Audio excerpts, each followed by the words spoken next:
Sit back and get ready to have the most fun you ever had with an electronic device.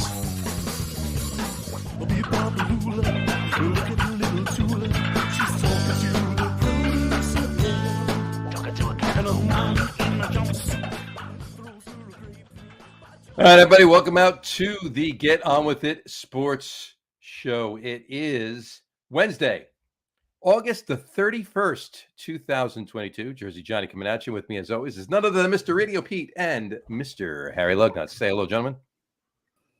Hello, gentlemen. How are you two gentlemen on this fine evening? Excellent. Last day of August. September's tomorrow, folks. September's tomorrow. Well, I was good until you said that. Well, I like September. Still summer. Fall's creeping up. Football starts. Baseball, meaningful. It's a good month. Yeah, we'll see. I doubt any of that's true. Well. Pete's got the summertime blues, not to see you in September. I'm still in the doldrums of the dog days. It's still the dog days for you. You get to wear your sweaters soon on your OnlyFans account. You know, I am so looking forward to wearing my fleece vest. Oh yeah. And I actually took it on vacation with me a couple of weeks ago when it was 85 degrees out. Yeah, just on the off chance that there was. Are you a puffy vest guy too in the winter? Do you go to the puffy vest? I do have a down vest. Yes. Nice. Do you have? I mean, you know. Never mind. Your arms don't get cold. I was going to make a bad joke. Well, you know what? When you're in and out of the car all the time, sleeves will you get sweaty arms. So yeah. There you go. Okay. Fair enough. Because I gotta be honest with you. There's only one thing that's worse than sweating your ass off in the middle of summer. It's sweating your ass off in the middle of winter. Sweating your ass off in the middle of winter. Exactly. Yeah. I thought it was being kept captive in a Turkish prison. That's somewhere in between. That's a close second. Close second. Yeah. No, when I was chasing geese, it was brutal because you were out in all sorts of weather. Is that periods of euphemism? No, that was actually what I was doing. Well, I wasn't chasing them. You were a goose herder? The dog was chasing them. He wasn't running around chasing the geese. Wait, you hunt geese? I get out of the car. No, we don't hunt them. We just the dog chases them off the property. It's they're protected, so we can't hurt them or anything. Right. So especially they can be pretty aggressive. Yeah. When it's baby season, they're pretty. If you start like making fun of Canada around them, they'll watch out. They just like go. Well, no, these are mostly resident ones now. Yeah, they no longer go to Canada. They just stay here all year. Full green cards. They've all gotten their papers, right? I guess. But yeah, you were out and walking around, and there's a thing you throw at them in the water to splash, and you get sweaty in your heavy coat. Then you get in the car, and the heat's on, and it's.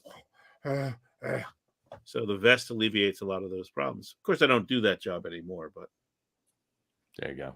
Now I get out of the car. Used to be the community geese herder. Yeah, community goose. Yeah. There's like goose goose maintenance. 3 or 4 companies on the island that actually do that. So there you go. Get to see some really rich folks' houses. Some of those waterfront houses. Interesting. We'd go there. We'd go there like 4, 5, 6 times a day. Nice. Just so they wouldn't poop on the people's, personal putting green and on their poop on the people's personal putting green. Say that 5 times fast. And like they're 150 feet of waterfront. I heard John Daly did that the other day. He pooped on putting green, and then he put a cigarette out in it. Yeah, but it was his putting green, so it's okay. No, that's not what I heard. I heard the IRS took his putting green. So anyway, I'm gonna have a beer if you don't mind. I think you should. It's time for beer. I got tonight. I'm gonna drink since hint for our if you're paying attention, our top 10 list tonight, our teams list tonight. Orange going on. Nobody is right. I know. Yeah. Orange on. So I'm going with Carton Brewing in Atlantic Highlands, New Jersey. It's orange, right? So I'm going with Dune Fruit. You couldn't find a Baltimore brewery to sponsor today? I could, but I didn't have any. So, but it's orange, so we'll go with that. This is Dune Fruit. It's a It's a Dune fruit. D-U-N-E. D-U-N-E. I'll just put it up again. Dune fruit. It's a prickly pear cactus sour. Stop it. What's a fruit? Prickly pear is. Does anybody just drink Miller Lite anymore? No. But I was going to have one of our awkward tan lines, but we should. Do the beer guys have to date the kombucha chicks? Is this kind of the new? No. That used to be the case, but not anymore. Okay. They're too not into it. Kombucha chicks tend to date the kombucha guys. Are there kombucha guys? Sure. Not many, but there's some. There's 4 of them. They're very, very busy. They're very kombucha Kevin. There you go. Exactly. All righty. There we go. All right. Just a little sip. Not bad. I'm going to eat some baba ganoush while we do this. Let's have some baba ganoush. And I may enjoy a, whatever. Anyway. Okay. So tonight's a fun show. Tonight is our pre-100 show special August wrap-up, summer wrap-up fun show. It's show 99 and 99.5. 99 and a half. This is show 99 and a half. WPLJ. I thought you were going to say WPLT. WPLT, is that a station? WPAT. WPA. Yeah. It was an easy listening station back in the day, if you remember.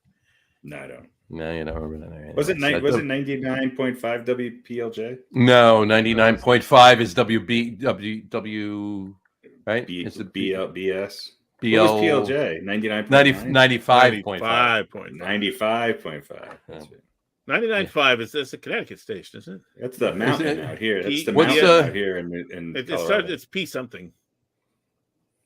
Yeah, you think you're right. What's BL? What's that? WBL? BLT. BLS. That's BLS. There's got to be a station called WBLT. Right? If not, we'll have to make one.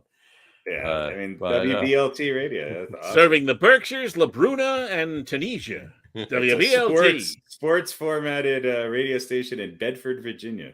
Yeah. Oh, it is. WBLT. WBLT. There you go. Do they? Yeah. I just had one the other day, as a matter of fact. A sports formatted radio station. Yeah. Exactly. Speaking of sports formats, are we going to get to that? Yeah. Why don't we do that? So this is the fun show. So we're going to kick it off.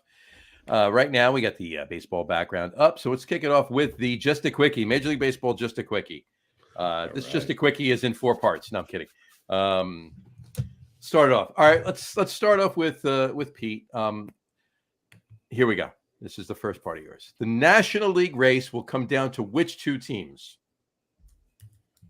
A race, or which 2 teams will be in the National League race will come down to which 2 teams in the championship series. For the championship series teams. I think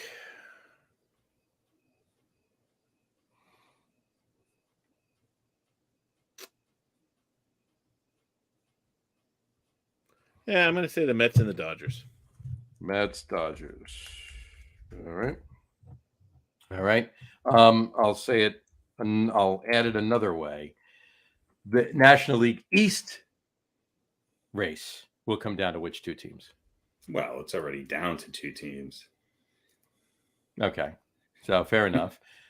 Well, no, the Marlins and National. Marlins and all right, so let's go back to Mets. The National League East race obviously is down to it's going to be the Mets and the Braves, but it'll be decided by when? By the end of the season. By the end of the season, of course. Will it go to the end of the season? I don't think there'll be some weird 1-game playoff. No. When's the last day of the season?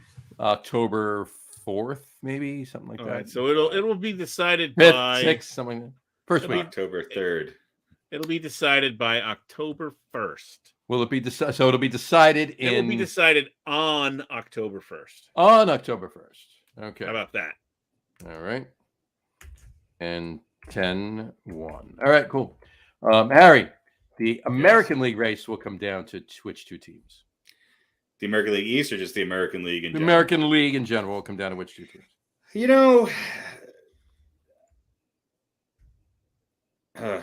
God, I want to be optimistic about my Yankees. I think it's going to be the Astros and the Rays. I just feel my gut tells me the Rays are going to somehow get past the Yankees. All right. I hope it's the Yankees and the Astros, but I think it's going to be the Rays and the Astros. Rays and the Astros. All right, fair enough. And obviously, looking at that same kind of scenario for the National League East, the American League East, if you're going with the Rays and the Yankees.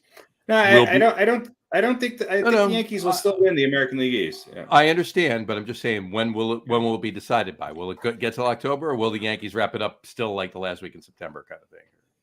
Will it take 50, to October to get to 6 of one, half dozen the other? I think before October 1st. I think it's going to be right around. I think, it's the end of this. If the last games are in October, then I think it's going to come down to October. October. All right.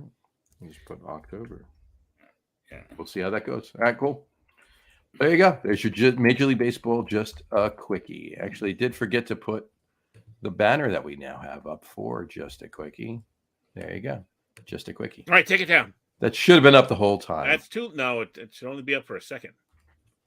There true. You go. It's like this. Yeah, that's it. Right, that's it. Fair enough. All right. That brings us to tonight's quiz. That I will put up right there. Tonight's quiz. Get out your papers and pens. Tonight's quiz, top Major League Baseball players we're still doing. 4 weeks ago, we did top Major League Baseball players from 2000 to today. 2 weeks ago, we did 1980 to 2000. Today is the quiz is top Major League Baseball players 1960 to 1980. 1960 to 1980. Fantastic. So, I don't remember any of these. Oh, you will remember these. It's fine. So write these down. Here we go. Ready? Write these down. Yeah, it's the 80s. I don't remember, but maybe before 1980, I'll remember. There you go. Probably Willie not. Mays. Say hey.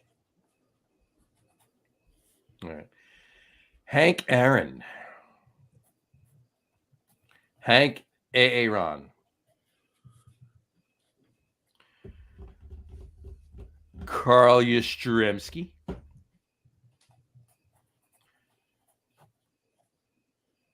Carl Yastrzemski. Okay. Johnny Bench.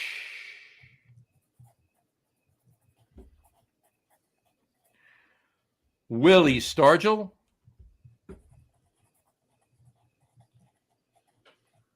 And Mike Schmidt. So you got Willie Mays, Hank Aaron, Carl Yastrzemski, Johnny Bench, Willie Stargell, and Mike Schmidt. All Hall of Famers, if I'm not mistaken. Yipper. So, Mr. Radio Pete, please kick us off. Stargell and Schmidt are out. Really? Yep. All right. That was easy, seemed to be for you there.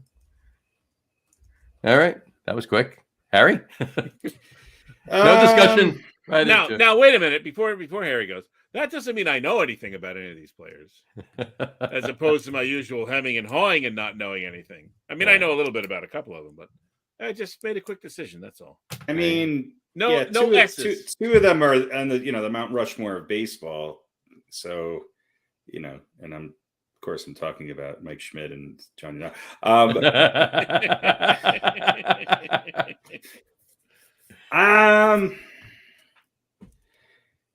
I love Willie Stargell, but I think I'd have to take Carl Yastrzemski over him. So yeah, to me it comes down to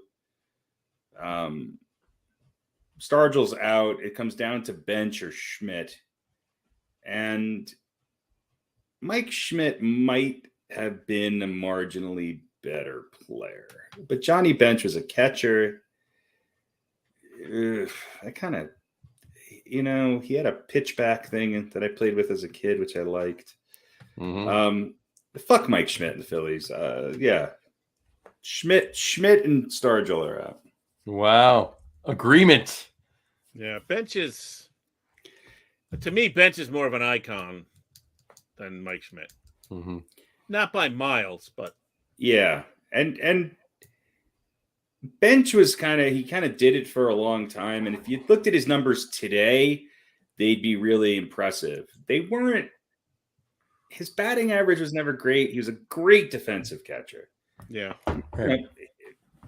But if he's in the top 5 catchers of all time or top 3 catchers of all time, Right. Mike Schmidt's probably in the top 5 third baseman of all time. So it's really hard. I'm going to go with Bench just because I don't know, for whatever reason. It's just, Gotcha. I think he was a slightly better player. All right. So you're both on board with Willie Mays, Hank Aaron, Carl Yastrzemski, and Johnny Bench. Yeah, And I originally I was going to cut Mays and Aaron, but I figured I'd give him a break. And I concur with the whole Johnny Bench pitchback. Didn't Carl Yastrzemski play for like 30? Did he what? He played for 30 years. I'm trying to figure out what he 30. You're frozen, Harry. You're 30 teams, 30 seconds, 30. He's frozen again. He's frozen again. So yeah, just enough time to rub his nose in frustration. Oh, there we go. See you guys next week. There you go. Didn't Carl Yastrzemski play for what? Really? Oh, that's how you're not allowed to say. It's that question. You can't answer that question. Yeah, you're not allowed to answer. All right. Am I coming through now? I got you. We got you. Quickly, say what you were going to say before. Didn't he play for like 30 years? I don't know. It seemed like he played a long time. 28, actually, I think. Okay. But anyway. All right. Cool. All right. Well, that was tonight's quiz. Good job on that one. Nice. All right. Any discussion on that quiz? I was going back and forth. I was writing the list. I had what if I had said here? I had a couple others.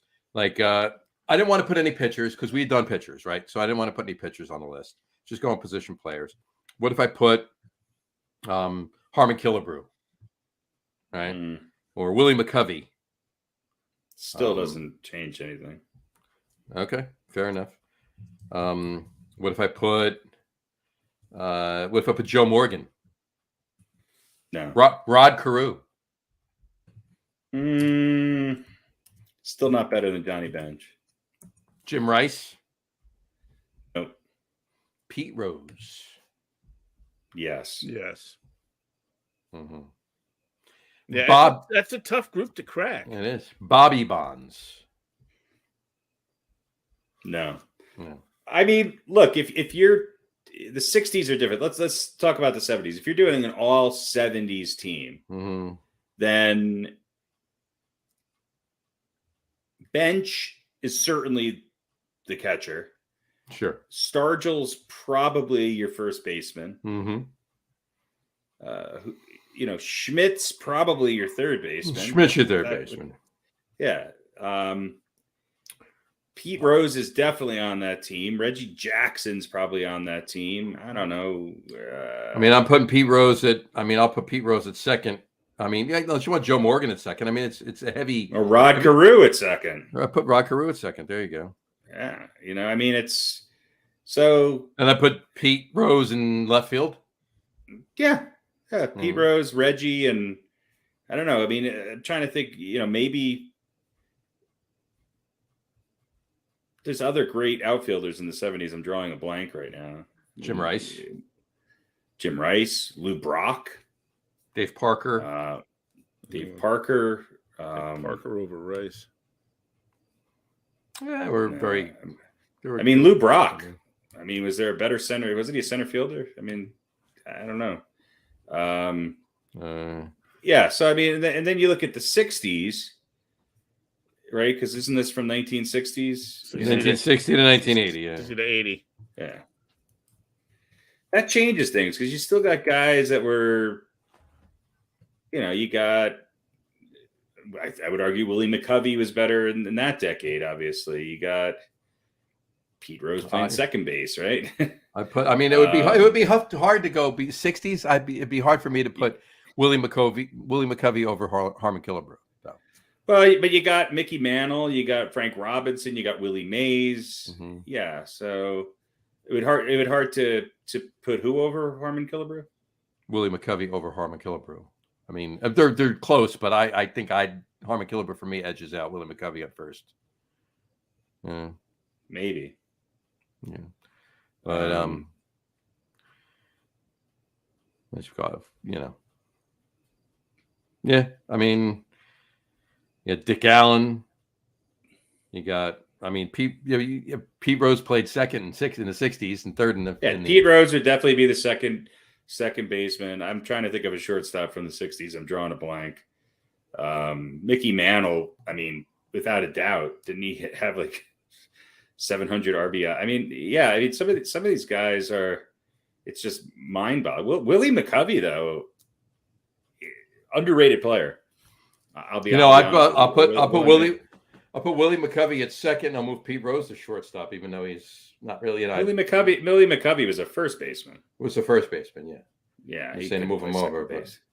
Yeah, I mean Joe Torre was a hell of a catcher in the '60s. Joe Torre was probably one of the top-rated catchers in the '60s. Yeah, absolutely. I think he was like a 6-time All-Star or something like that. Mm-hmm. So, yeah, it's interesting. So, I mean, Mays and Aaron's interesting. He's incredible, but he's. I mean, did DiMaggio play into the '60s?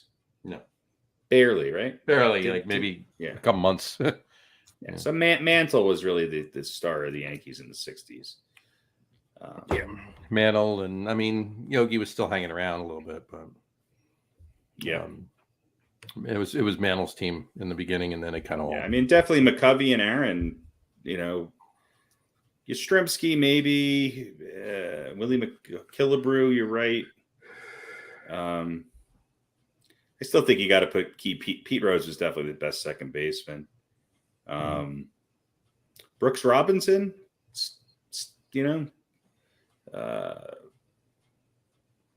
shortstop's really where I'm drawing a blank. Shortstop's really hard. There weren't any really outstanding shortstops in the '60s. No. Yeah, I'm trying to think of the guy who was on Pete's OnlyFans page. Yeah. Yeah. Jim Fregosi. Jim Fregosi. Yeah. Yeah.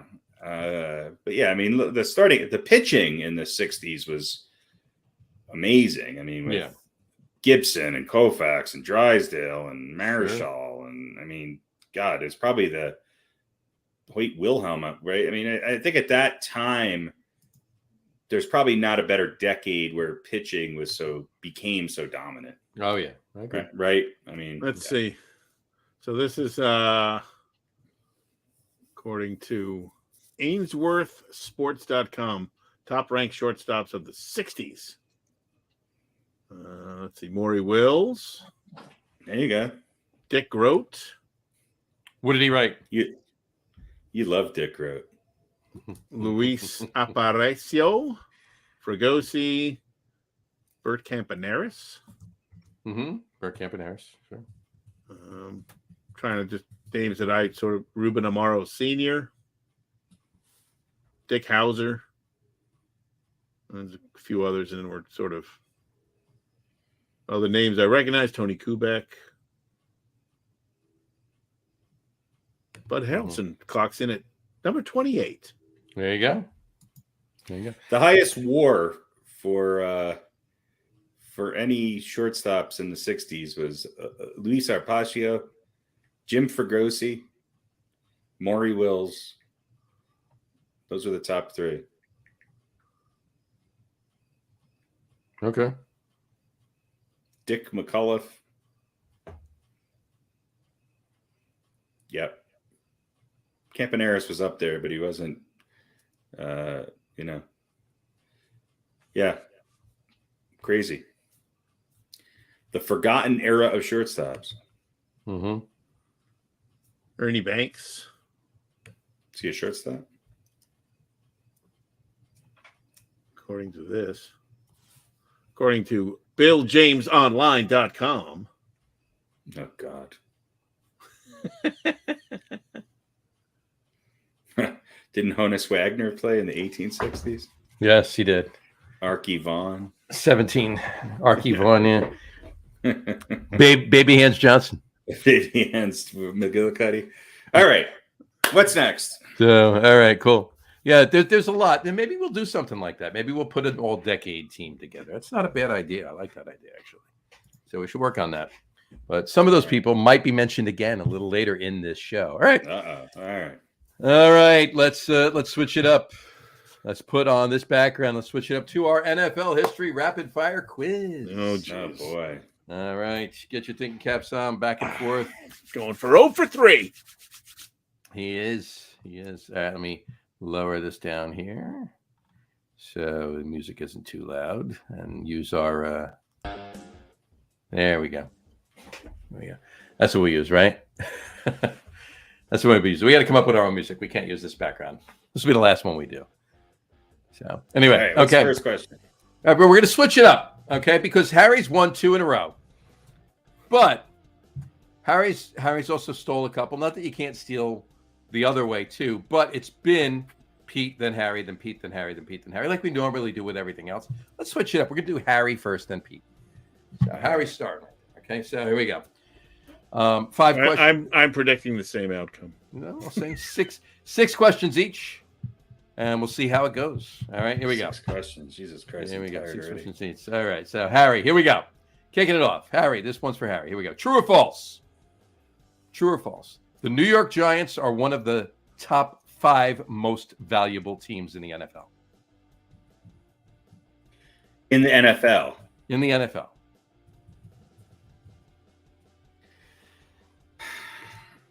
True or false? The New York Giants probably. I would say yes. So not true or false. True or false? Probably. True. True. You're going with true. All right. That answer is absolutely true. They're the fourth. Right. They're the fourth most valuable team in the NFL. Who's the most valuable? The Cowboys? The Cowboys are the most valuable team. Wow. Care to guess what 2 and 3 are? Does it make any right? Does it make sense or no? Yeah, you can probably figure it out. The Pats? Pats are number 2. Really? Yep. Wow. I would not have guessed that. All right, then the 49ers. Nope, but you're close. The 48ers. 69ers. I knew that was coming. The 69ers, exactly. Same state. The Rams. The Rams are the 3rd most valuable team. The Giants. That's because of that stadium they built. Yeah, pretty much. Pretty much. All right. Here we go. Pete. Moving to Pete. Here we go. Wait, where are the Jets in that mix? Pete. Here we go. Oh, sorry. True or false? He's trying to keep my spirits up. True or false?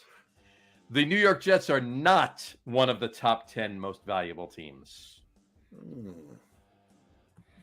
Well, we kind of already answered it, didn't we? No. No, they're not one of the top 4.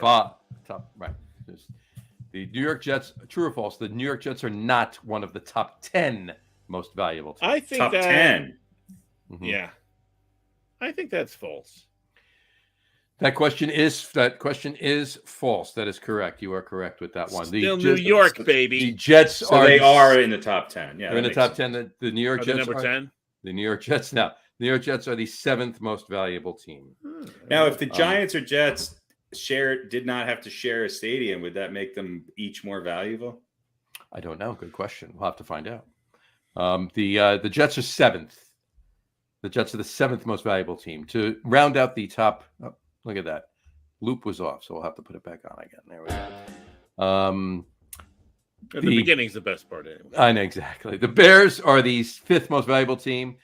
The Washington Commanders are the 6th most valuable team. The Jets are the 7th. 49ers are the 8th. Raiders are the 9th.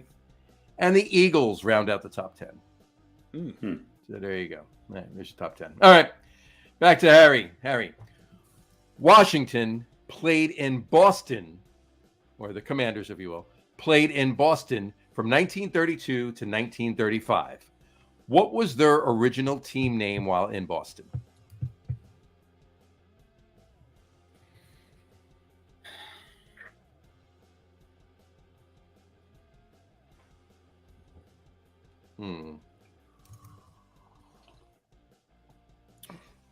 Well, are you checking?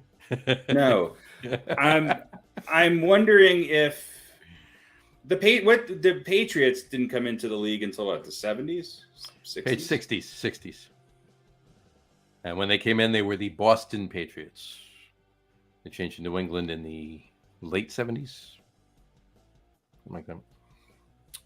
So Washington, the Commanders, played in Boston from 1932 to 1937 when they first began. I don't know, the Generals. They were not the Generals. They were not. Senators? Pete for the steal.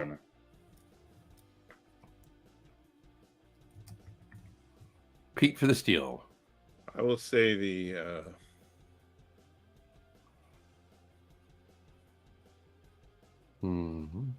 Boston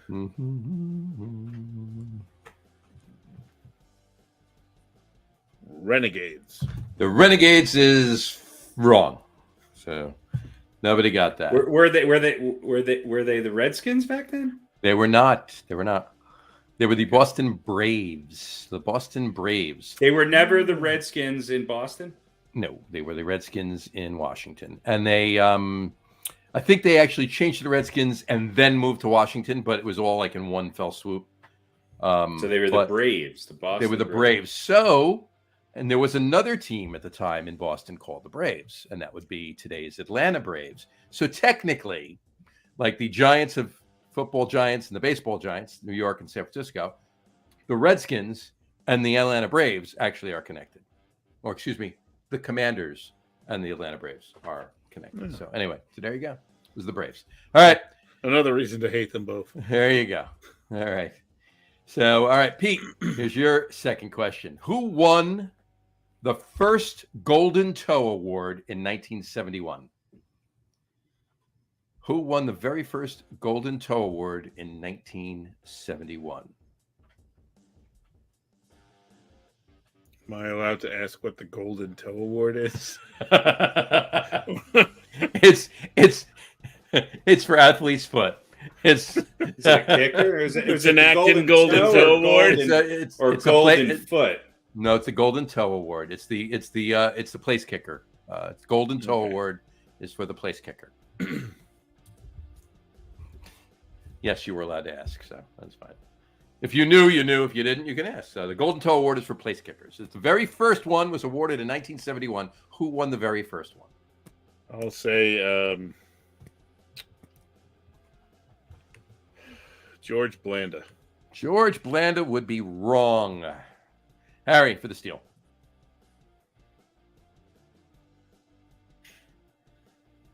I can't think of his name. Because that was the Dolphins were kind of the best team that year, right? In 71, they were one of them. Yeah, the Cowboys were good. The Colts were good. Who was the kicker for the Dolphins? Fuck. It's not Yastrzemski. Not Yastrzemski. Yeprovsky or Yepremian. Yepremian. It's Gary Yepremian or something like that. Gino Yepremian. Dino? Yastrzemski. Yepremian. Dino Yastrzemski. It's like Garo or Giro or Gino Yepremian. I don't know. Something like that. You got it. It's Garo Yepremian. Garo. There you go. Garo Yepremian. I knew it was a... So there you go. Garo Yepremian. He was good. Yes, he was good. He won the first Golden Toe Award. Those are the only two kickers I know from that era. Guy George Blanda and Gary Yepremian. Yeah. I guess what's his name from the Chiefs at that time too. Oh yeah. I don't know. All right. Harry, now your question next. Your next question. Your third question. Here we go. True or false? True or false? Here we go. When the NFL started, it was known as the American Pro Football Association. True or false? When the NFL first started, it was known as the American Pro Football Association. Well, the NFL is only been known as the NFL since it was the NFL. If it was the American Pro Football Association, then it was a different league. All right. Yes, I'll say yes. All right. True. It is 100% true. Yes, it is. It was the It kicked off, no pun intended, on Thanksgiving, actually, November 25th, 1920. Okay, so this year will be 102 years ago. And it was known as the American Pro Football Association. There we go. So when did it become the NFL? Pete, true or false? True or false? It became known as the National Football League in 1922. True or false? It became known as the National Football League in 1922. I'll say false. You would unfortunately be wrong. It was 1922 is when it switched. It became officially known as the NFL in 1922. So there you go. All right. Back to Harry. Harry, your fourth question. How much did John Mara's grandfather, Tim, purchase the New York Giants for in 1925? What? I don't fucking know. Hold on. What an easy question. Hold on. The exact amount. No, within $10. Jesus Christ. I wasn't done. Okay. I wasn't done yet. Oh, you're hysterical. I wasn't done yet. Here we go. That would be a question you would I'd ask. give you a little leeway. In 87, we went to this diner together. How much did I pay for the disco fries? What was the percentage of tip? I can't that we breathe. left? All right, shut up. I wasn't done. Okay. Repeat All the right. question. All right. Repeat and complete. Hold on. Composure. Here we go. Okay. How much did John Mara's grandfather, Tim, purchase the Giants for in 1925? Okay. Was it between $0 and $1,000, between $1,000 and $10,000, or between $10,000 and $100,000? Say those three options again. Was it between $0 and $1,000, between $1,000 and $10,000, or between $10,000 and $100,000?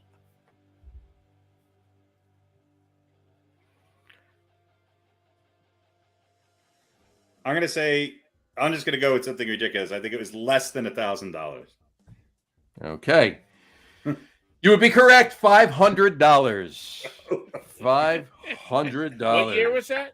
1925. Oh, I'm sorry. $500. 10,000 and it was $1,011. I mean, what would that be today? That would still be like less than $10,000, right? I don't know. Good question.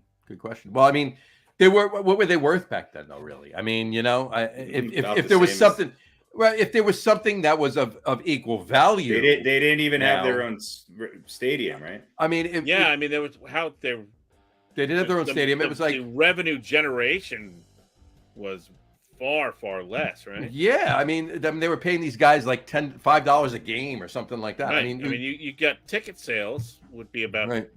Maybe concessions. That would be about the only revenue. Yeah, ticket sales were probably 25 cents. I mean, if clearly you're not going to, you can't equate it to the money today because yes, $500 would be far less than a football team is worth today. But what you need to equate it to is actually it would be the equivalent of somebody purchasing some organized team that a couple guys from town got together to play football, and buying that team that just plays on parks. That's what it kind of equates to. So yeah, it's $500, $500 he bought it for. All right. Moving on to Pete. Pete, which Jets wide receiver was the very first NFL player to ever reach 10,000 receiving yards? Once again, which Jets wide receiver was the very first NFL player to ever reach 10,000 receiving yards?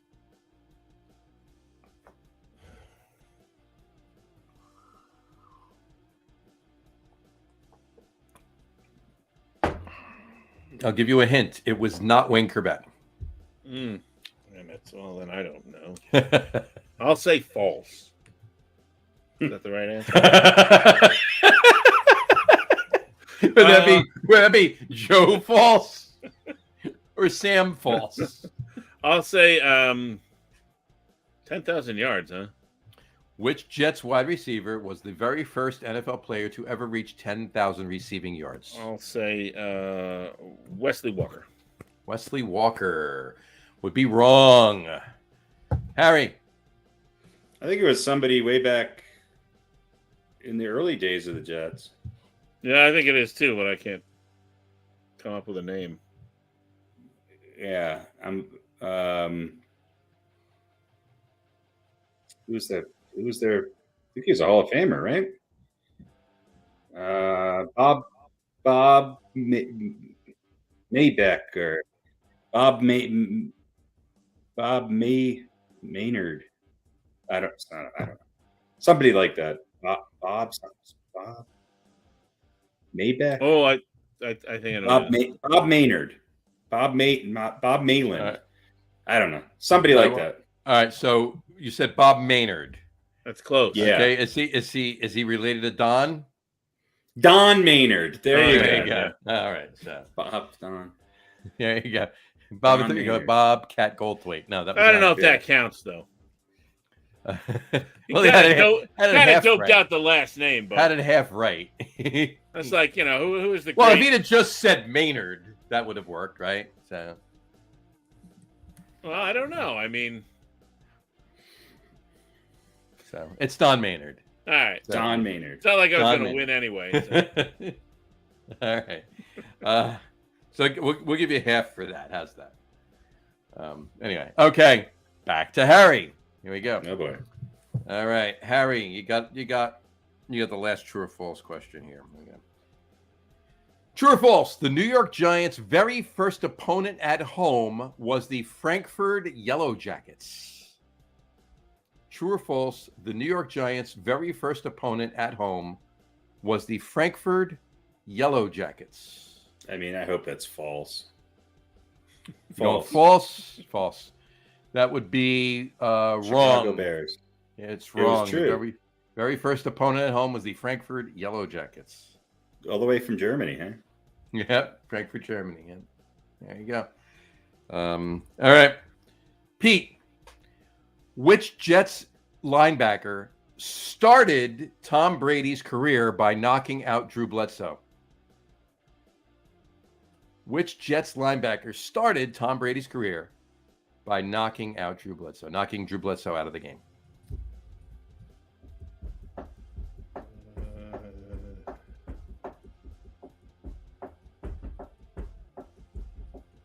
What year was that? 2000. Oh, really? Really? Mm-hmm. Might have been 2001. 2000 or 2001. Don Maynard. Don Maynard. That was Bob Maynard. Bob Maynard. Well, that was his middle name. It was Maynard G. Krebs. It was Don Bob Maynard. Don Bob Maynard. Which Jets linebacker Started Tom Brady's career by knocking Drew Bledsoe out of the game. I believe it was 2001. I can't think of the Jets linebackers back then. I have no idea who played. No, it was 2000. It was. I have no idea when anybody played. Hmm. I'll say Mo Lewis. Very good. Ding, ding, ding, ding, ding. You win. Look at that. Good job. It was indeed Mo Lewis. All right. Okay, Harry. Last question. I don't know if I like Mo Lewis more or less now. Might have kept Bob Brady Maynard. off the field for a couple more years. No, if Drew Bledsoe had like an extended career beyond that in New England, Tom Brady would have languished away a little bit, maybe been traded around, bounced around, and never become Tom Brady. Wasn't Mo like Lewis. Bledsoe was not an old guy at the time. He was still a young quarterback. Yep. And he did okay, right? Yes. Did they go to a Super Bowl with him? No. Mm-hmm. No? No. I thought they They did. didn't? Oh no, they did. I'm sorry, they did. They went. I'm thinking of the ones in the 2000s. No, they went to the one in '96. They went to the Super Bowl with Drew Bledsoe and lost. But who they lose to? It's not part of the quiz, but who they lose to? 49ers? No. What year? 96.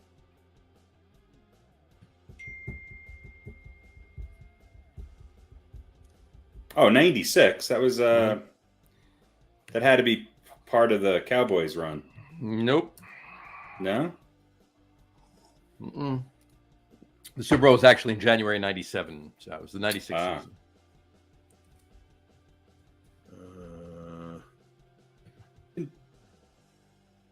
So the next year after that, what was in a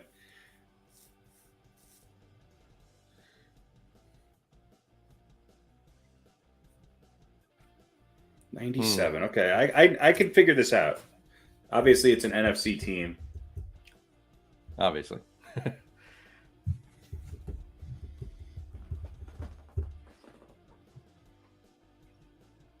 Is this my question? No, it's not a question. I just it's a bonus question. It's a bonus question. I think it was no. I'm gonna say Green Bay. You would be correct. Did Green Bay win that year? Green Bay won that. Yeah, Green Bay beat Drew Bledsoe and the Patriots. That's right. All right, with Favre. With Favre, yes. And the next year they played the Broncos and lost. Yeah.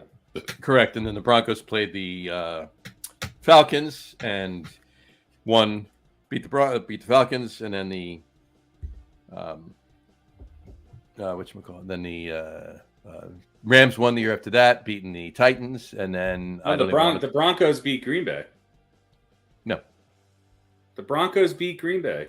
Broncos beat Green. Yeah, Broncos beat Green Bay the first time, and then the second year after that, they beat the Falcons. They won two back-to-back, right? And then the year after. But you're saying 97 was when Favre won. 98 was when the Broncos beat the January 98, Packers. the Broncos beat the Packers. January 99, the Broncos beat the Falcons. Yes. January 2000, the Rams beat the Titans. All right. And we're not going to talk about the Super Bowl after that. Okay, so anyway. All right. Dilfer!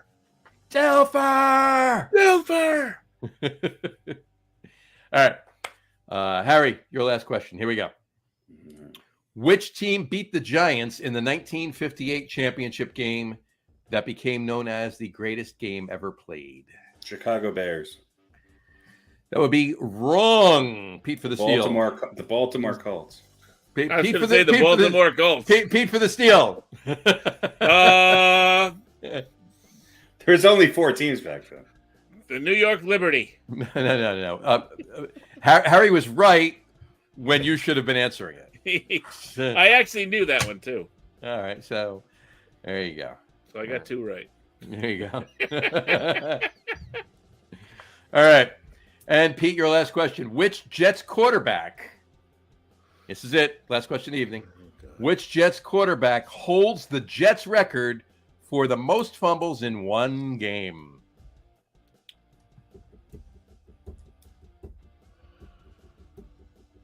Do butt fumbles count? Which Jets quarterback holds the Jets record for the most fumbles in one game? Just the Jets record. Just the Jets record.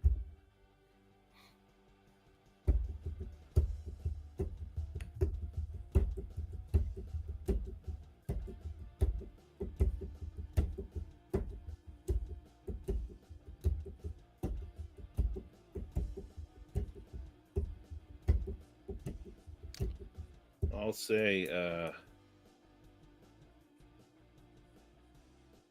it's tempting to say Sanchez, but I'm not going to do that because that's probably right.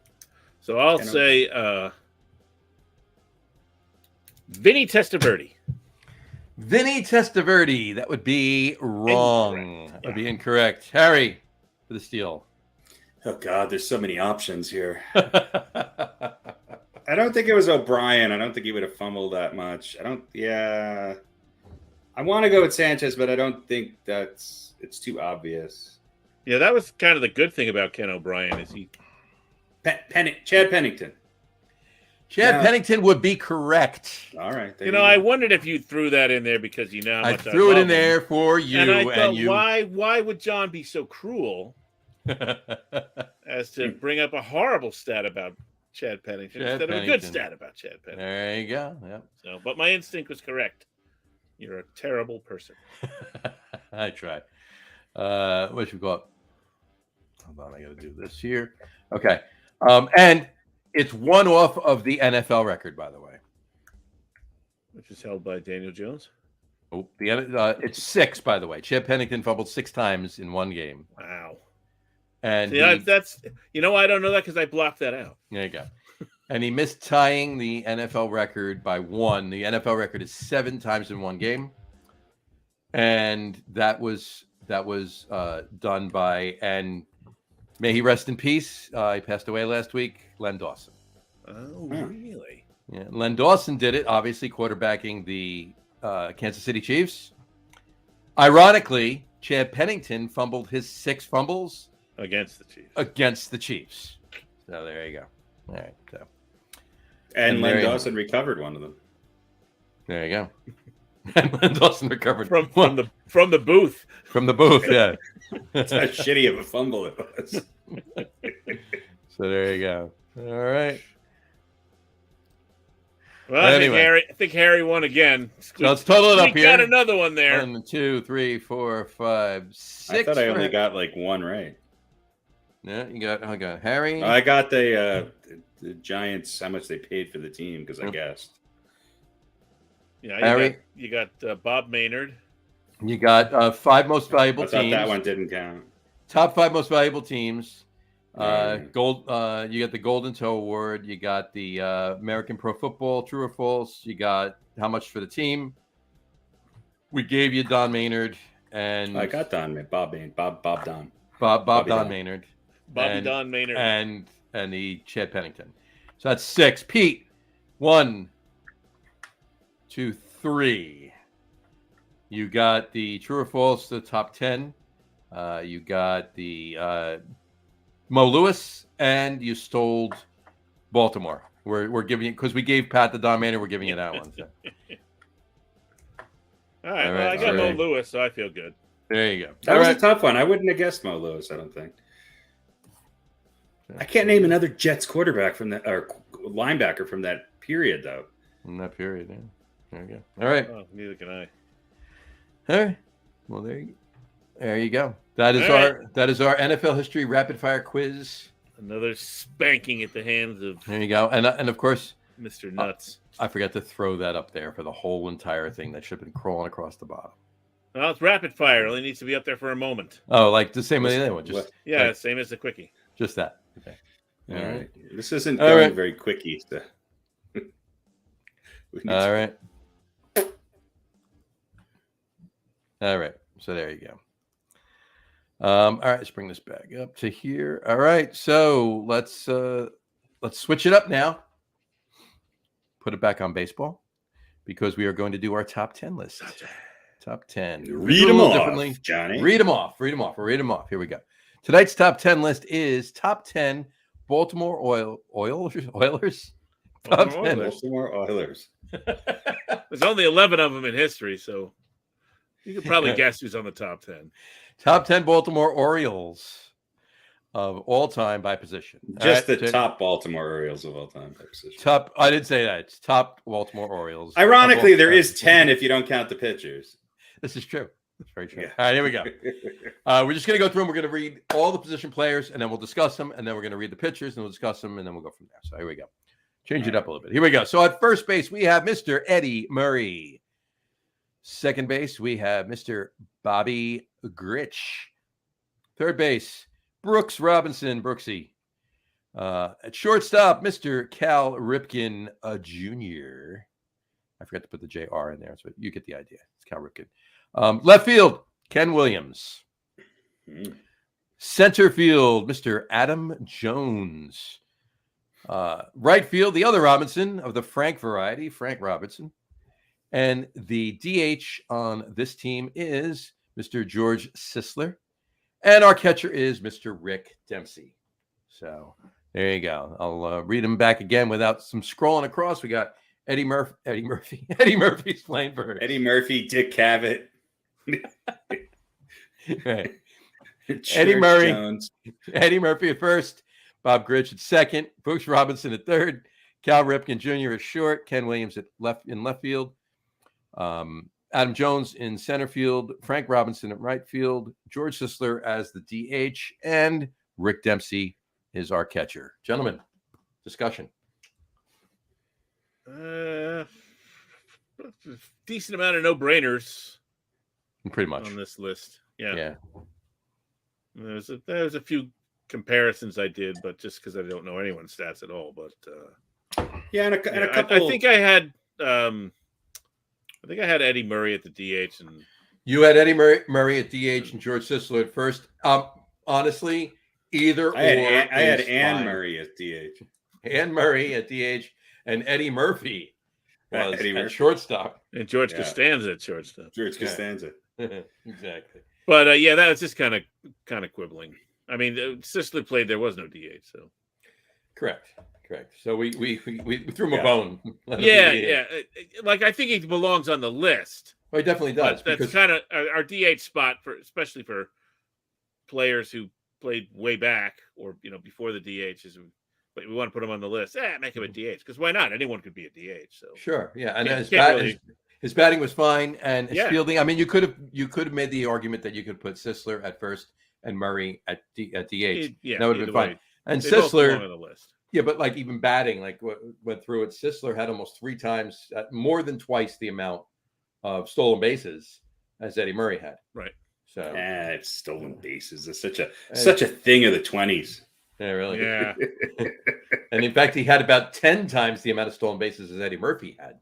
So Eddie Murphy had a few. He did have a couple. I think like a lot of teams, there's always that one position where they're just stacked, where there's 2 or 3 guys, and you're like, how the hell do I pick this?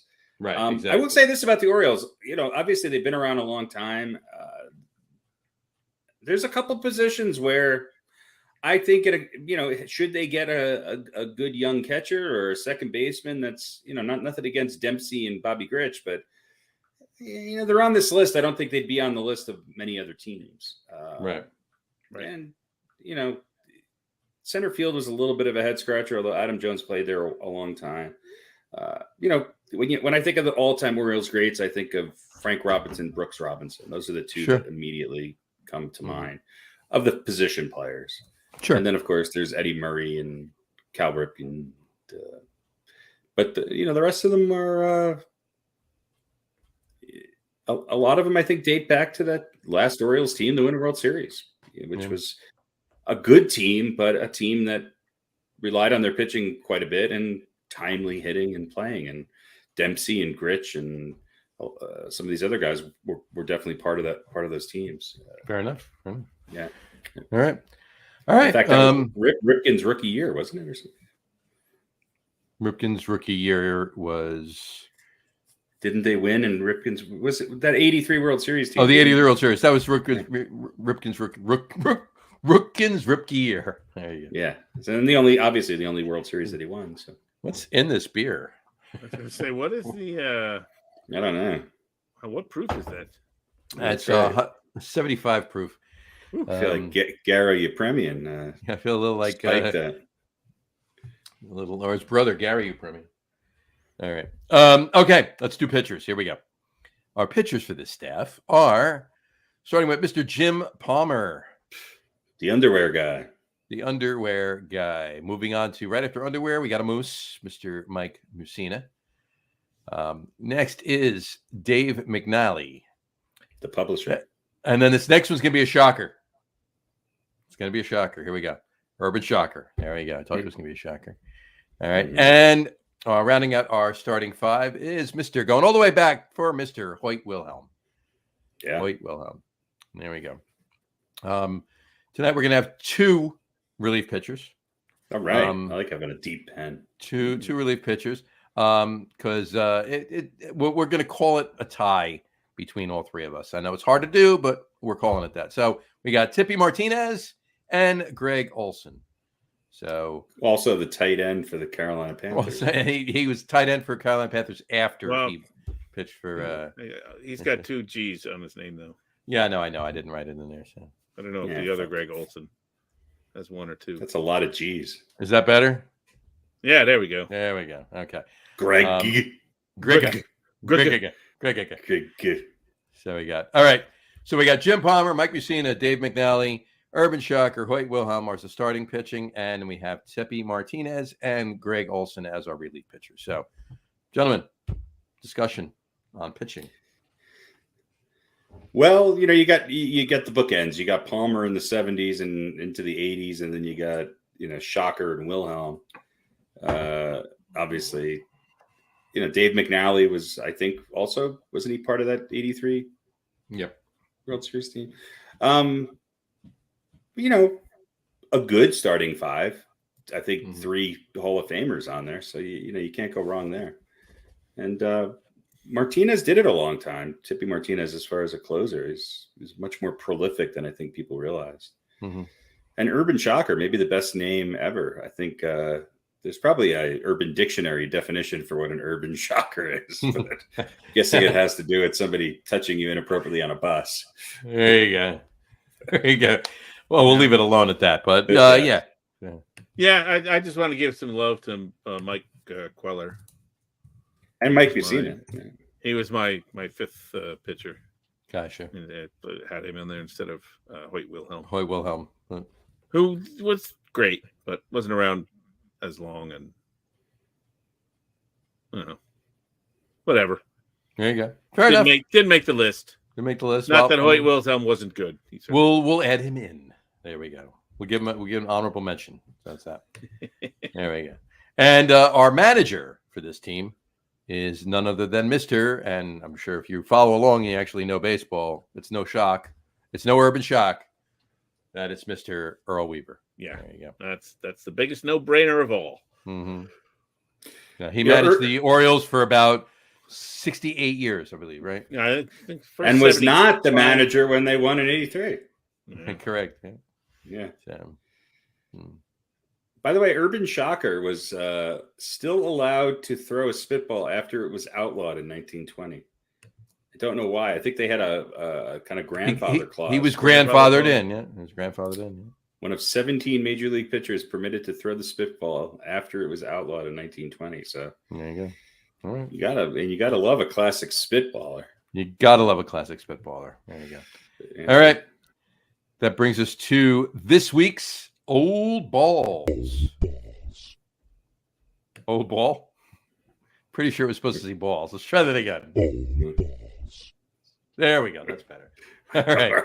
Sound effects are just getting better and better. They're better and better. So slowly decaying like our prostate health. Good job, StreamYard. This week's recipient of Old Balls is a member of that 1983 Baltimore championship team, none other than Mr. Ken Singleton, a native New Yorker, played at both basketball and baseball. Was, I believe, drafted by the Mets and played for the Mets from 70 to 71, played for 3 years with the Expos before having his longest stretch of his career, 10 years with the Orioles from 75 to 83, 3-time All-Star, 77, 79, and 81, World Series champion, and our Roberto Clemente Award winner in 1982. And although he is not in the Baseball Hall of Fame, he is in the Baltimore Orioles Hall of Fame. His best year is probably 1977, where he came in second to Don Baylor in the American League MVP category, hitting .328 with 35 home runs and 111 RBIs. When I think of Singleton, I think of him as a pretty clutch hitter for the duration, for the entire time he was on the Orioles. I don't remember him when he was, pre-Orioles days. I was too young in my memory bank, but he was a great hitter and went on to become an announcer first for the Orioles. He was the first color commentary for the Toronto Blue Jays in 85 and 86. And then the Montreal Expos from 87 to 96, and then wound up as the commentator for the New York Yankees from 97 to 2021, when he finally retired. Ken Singleton. He almost made our list. I figured I'd get him in here. A .282 career batting average with over 2,000 hits, 246 home runs, and over 1,000 RBIs. This week's recipient of the coveted Old Balls Award is none other than Mr. Ken Singleton. Old Balls. There you go. All right, cool. Kenny Singleton. There you go. All right. That brings us to one of our favorite parts of any show. The end? The end? This is where I get to go? No. That's everybody else's favorite part of it. Okay. No.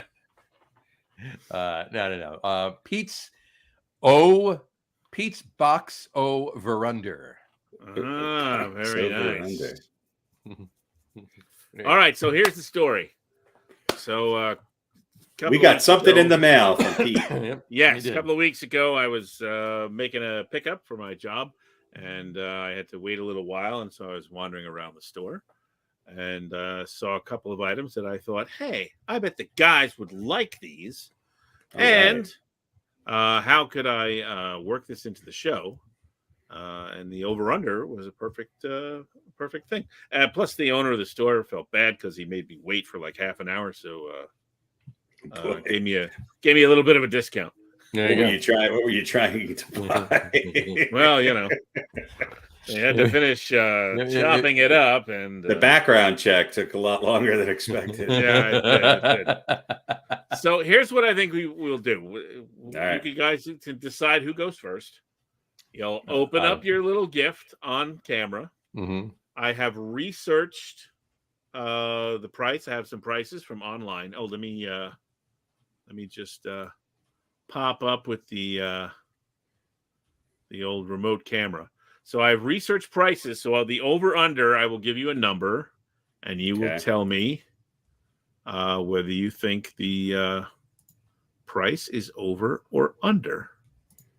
John, go first. And we'll use the web as our guideline. Yep. That's our Price is Right. That's our Price is Right. Johnny, go ahead. Open up your. No, I'm going first. Yeah, why not? All right. So still in the box. Okay. Oh God, you couldn't get it out of the box. Come on. I'll go first then while you're opening the box. I got it. All right. There we go. All right, look at that. Because mine was taped with industrial strength tape that took a while. Oh, there you go. Look at that.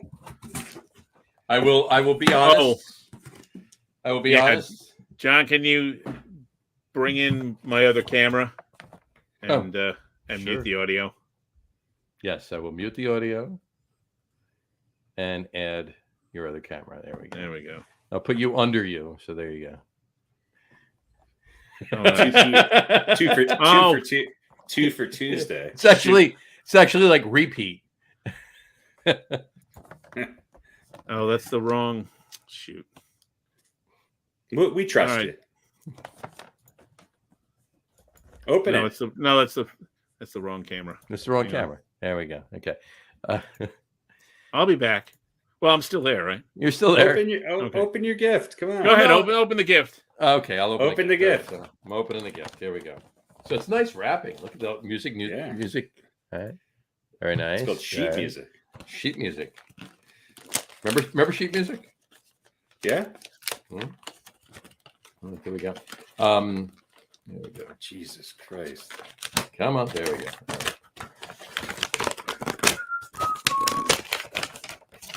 All righty. It's a Mets dildo. It is. It's a Ioannis Cespedes gnome. Wow. Look at that. I like it. Nice. And by the way, just to point out, okay, right here is my Keith Hernandez bobblehead. Okay. Very nice. Right here. There we go. This one is my Ron Darling bobblehead. Very nice. Ron Darling bobblehead deck. And what is the difference between a bobblehead and a gnome? Bobblehead has a head that bobs. This one is just a gnome that has. See, it's like pointed. Okay. Kind of. Yeah. Now I've never. This is a gnome back here. Okay. I'd never seen the gnome before. Yeah. And I know that you're a big Cespedes fan. It's pointed for her pleasure. There we go. There we go. So it's funny. It's ribbed too. It's like there you go. Striped. Okay, cool. Jeez, what's going on here? Well, I'm trying to get the. I don't know if both these cameras are going to work. There we go. All right. So what's the over-under? Oh, okay. So the over-under Mm-hmm. for the Ioannis Cespedes Gnome bobblehead is $35. Ooh, $35. wow. He's a big spender. The over-under is $35. This is like Still, I'm Secret just like mesmerized at what he's doing over here. Santa. Because now we just have his face. And he's moving faster, too. Where are you going? Over or under? I'm just waiting for him to be done. He's done. Oh, there we go. There we go. All right, cool. That's better. There we go. There we go. All right. All right, so 35 is the over-under. 35. So for me, it's 35. And I'm going to go under. I'm going to go under. I'm going All under. right. So I was able to find this on two different they're both on Poshmark, but they're two different accounts, I guess. Fair enough. So the first one is $30. Mm-hmm. Is that backwards? Nope. Oh, okay. So the first one is $30, and you can see there's the product there and all that. Mm-hmm. And then that is Kayla's Closet on Kayla's Poshmark. Closet on Poshmark. Yeah. And then the other one is Karen's Closet. Mm-hmm. And that one is $39. So I'm going to Average the the two. Comes out to $34.50. So you are correct. I am correct. There we go. So John is correct. Oh, and by the way, you look on the back of that box where it has the picture and the ballpark, and there's an app that you can put on your phone or tablet. Yep. And it's still there on Google Play. You can control you your can see if it actually works. What? Download instructions. Hold the camera over viewfinder over the above image. Interesting. I will do that. Yeah, it's an Android app, so that's not going to work on your Well, Apple. Well, no, you could do it on the App Store too. Oh, okay, And good. I actually have the MLB Ballpark app. Oh, there you go. I actually already have it. So I don't know. You hold that up and look. So don't log into my account. Okay, tap augmented reality. All right, so I'm going to do this right now. Where is my MLB Ballpark app? What does the app do? Wake up Ioannis Cespedes wherever. I don't know. It says like you hold it up to the box or something, and I don't know what it. Okay, I've logged in. And there's no augmented reality. Interesting. Oh, Bummer. Maybe it's not there anymore. You only Anyway. get that if you pay the extra at Karen's Closet. Okay. Maybe. Now, what's in Pete's closet? That's what I want to know. Well, here's the interesting thing. I'll just show you this real quick, just to torture Harry. Mhm. So here's Kayla's closet, and I'll just show you some of the items that are in there. Seems odd that she would have a Ioannis some Cespedes clothes. butt But plug. look, there's a Syndergaard bobblehead. Nice. There's a Rashad Jennings. New She's York trying to get Giants rid of her ex-boyfriend jersey. stuff. Wait. There's a Rashad Jennings. It's a kid's. It's a youth jersey. Oh, okay. Is Cespedes still playing? No. No. But it's And only a that's- couple years, right? That's about all the good stuff. 2 years, yeah. But now, check out Karen's closet. Mhm. You got a Kiss, Gene Simmons diecast car. Interesting. Mm-hmm. You've got some Star Trek figurines. Mm-hmm. You've got some Hot Wheels, Mm-hmm. Wacky Winners, another Kiss car, and there's a Frank Thomas Mm-hmm. baseball figurine. Nice. One This Direction. This is set of- Kayla or Karen? This is Karen. One Direction Yeah. set of 2 dolls. Love that one. That's about the most interesting. And this is on what? This is on Poshmark. Poshmark, yeah. Poshmark. Okay. So there you go. Only Only. Yeah. There you go. All right. All right, Harry, go ahead. Rip it right. open, baby. Here we go.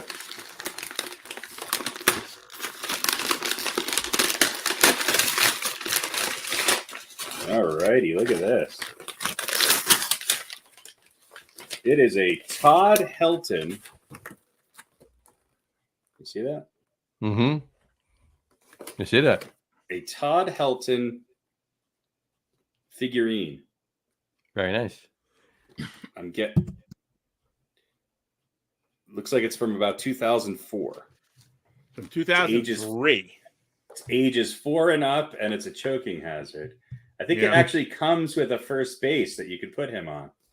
Yeah, there's like a little patch of grass. There's a little patch of dirt where you can stick him on. Yeah, if you look at the front, there's a little banner. It says, go to McFarland.com, who's the manufacturer, and check out our 2004 line. Yeah, okay. So this is almost 20 years old. Does look like he's sitting on a toilet or getting ready to. He's either fielding a grounder or he's dropping a grounder. That's right. He's fielding something. This is great. Thank you. Oh, there's a little. This was the whole series. Do you want to know who was in the whole series? Oh, this is the Series 9 version, right? Yeah, because you can see on the back here. Who else is in the? So the other players were Mariano Rivera, Dontrell Willis, Noma, Todd Helton, Maglio Ordonez, and Andrew Jones. There you go. And Andrew Jones is leaping in the air and comes with a Festivus pole that goes up his ass. Yeah, I think they did have. No, they didn't have Mariano. They didn't have the Rivera. I like it. But I figured since you're in Colorado and Todd Helton's an old Todd Helton, one of the best players of all time, definitely the best Rocky of all time. Yeah, and John, that was the only thing in the store they had a Mets uniform on. That's awesome. Thank you very much. Thank you very much. Well, yeah, thank all right, you. now. Love it. Thank you. Harry, the over-under. Your over-under on Todd Helton is $28. Well, I'm going to go over. I'm going to go over. Now, I will tell you. It's a quality item. Yeah, I will. The woman in the store, while I was waiting for the guy to wrap up whatever, I pulled it out. Really? No, I always. What kind of store is this, by the way? Is it a sports memorabilia place? It's a collectibles store. Okay. So mostly sports and stuff, but it wasn't a discount tire shop. No. But there was this shelving unit that was trapped behind other pieces of furniture and had to move one out of the way. And so I pull it out and it's covered with dust and she's wiping it off. And she's like, oh, it's just probably again, sitting in someone's we're garage. talking about the it's probably sitting in somebody's garage for a while. So and the owner again, folks, just as a little yard sale. We're talking about the toys here. or Thursday night at my house, but you pull it out, it's covered in dust. It's covered in dust and it's sitting there for God knows who long. And obviously hasn't been played with in years. Nobody's looked at this thing since Mariano Rivera pitched. All right, it was once a 1997 All-Star. It was an All-Star. in 97. Big hitter, big stick. So so the 28 is the over-under, and Harry says over, I think. Yeah.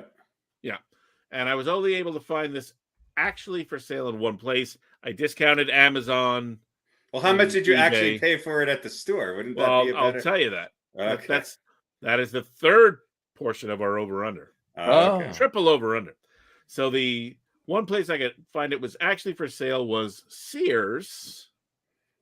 Sears still has a website? Selling for $29.60. And there you can see what it looks like. He's actually taking a dump on the line. He is. Mm-hmm. Yeah. $29.60? $29.60. There you go. So I was there right. It is. So congratulations. Good job, guys. Good job. Awesome. All right. So now here's the over-under of how much I paid for both items. Mm-hmm. Okay. As I said, the owner It's of a the store, total of both items. This is the total of both items. Yeah. Okay. The owner of the What was store it? gave me a little break, as I said, because they made me wait, which was cool because it gave me a chance to look around the store. And they have old toys in there. I saw basically almost half the toys from my childhood, as far as blocks and science sets, and really, it's a store you walk in and you go, "Oh, I want one of those, and I want that." Pet rock, and a stick. Yeah, and sports figurines like this, and signed photos. I was delivering, I think it was like 5 Yankee catchers. It was like Girardi and Yogi and a couple other guys, all signed, and then up the stairs in the back, a huge case all full of signed baseballs. Looks like I'm going to have to come out there and go to that store, but that's beside. Yeah, it's in Huntington Village. Oh. It's in Huntington Village. So Yeah. a good place to go. It's called Cow All right. Over the Moon. Anyway, so the over-under for both items is $37.51. 37.51. All right. Harry? I go first? Sure. I'm going to go over. Over. All right. Harry says over. Meaning I think it cost a little bit more than. Well, just to play the game the way we play it, I'll go under. You can go with what you really think. John likes to win. And the answer is... Well, you can find these for, I don't know, less. Anyway, I paid $30 for both of them. So $15 for each. All right. So there you go. Which John I thought was a wins pretty good deal. The over-under. Over-under, my winning percentage on over-under is like Josh Donaldson's batting per average. It's not very good. I got to find some more containers full of stuff. You do well with those. Yeah, the visual stuff I do better. Yeah. Well, anyway. Thank you very much. Thank you. Enjoy them in good health. You got there's like I said, there's Keith Hernandez, there's Ron Darling. Up there is Jacob deGrom. I have Noah Syndergaard, and it was a game that was played on May 4th, so it was May the 4th be with you. Oh, very nice. So they did Noah Syndergaard and Chewbacca. Noah Syndergaard dressed as Han Solo, and Chewbacca sitting in the Millennium Falcon. That's the bobblehead. Nice. So I got gnomes over there. So yeah, this is the giveaway from This will work. This will work really well with my Barbie collection. Yeah, that's going to get some action. I could see. I was going to say Ken's going to be mad, but Barbie's going to be pretty happy because she's got. No, there's no fucking Ken. I mean, Ken's overrated. Ken is overrated. There you go. By the way, I did go through the MLB app a little bit more. There's something I need to sign into, and then I can get that augmented reality and actually do it. So I will do it. I'll do it like I'll bring it on like next week's show. I'll even look at it. So cool. And I don't mean this to sound the wrong way, but I'm really glad there's no app for me to download and to sign into for this. Thank you. That's priceless. That's priceless. There you go. Well, I don't know what the actual, different things have a different technical antique. Certain things it's 20 years, some things are 25. I don't know what it is on collectibles, but it's almost 20 years old. I think he might be able to hold my remote control. So I think that might be. There's got to be a practical use for a Todd Helton. Got it, something like that. Absolutely. A squatting Helton. Squatting Helton. Squatting Todd Helton. Yeah. Squatting Todd, as he was known. Squelton. Do you remember PLJ back in the day was Scott and Todd? Scott Shannon and Todd Penfield. Yeah. So Scott and Todd, it's Squat and Todd. Squat and Todd. Oh. There you go. All righty, well, this has been Pete's Box Over Under. So there we go. There we go. All right. Beautiful. Wonderful, gents. This has been a fun show. Anything else we want to No, see you guys next week mention? for our huge NFL kickoff extravaganza, right? NFL Kickoff Extravaganza and our 100th show. This tonight was our 99 and a half show. We have had 100 shows, and I think, if I'm not mistaken, we've had 100 listeners. We have. Just almost. 99 Almost.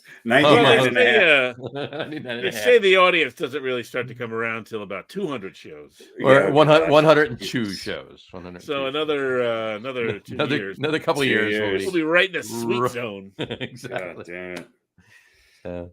All right. Well, on that note, we will wrap up the show for today. We want to thank everybody for watching. And for those of you just listening to the audio podcast, thanks for listening. Don't forget to visit our website, www.getonwithitpodcast.com. That's getonwithitpodcast.com. And please remember, like us and follow us on all of our social media, Facebook, Twitter, and Instagram. Just search for the Get On With It podcast. And of course, all of our shows are available on YouTube as well on the Logger Room channel. Remember, we go live with the video podcast on both Facebook and YouTube every Wednesday night around 7:30 p.m. Eastern time. And for those of you who just want to listen to the audio podcast, you could do so on Apple Podcasts, Spotify, TuneIn, Stitcher, Google Podcasts, Amazon Music Podcasts, and whoa, almost had it. Amazon Music Podcast. Would you suck on a gnome there? It's a little gnome action going on. I need a little sip of the dune fruit here. Just sit on Johannes Cespedes by accident. What's going on? Whoa. Amazon Music Podcasts and iHeartRadio as well. And if you haven't done so already, please subscribe to one or more of those feeds and you'll never miss a show. Again, thanks for following along with us. Have a great rest of your week. Have a wonderful weekend. Don't forget to check out next week's show, Wednesday night next week, September 7th, our 100th show, our NFL preview kickoff show. It's going to be a great show, so don't miss it. And we'll talk to you then, folks. Enjoy. Cheers.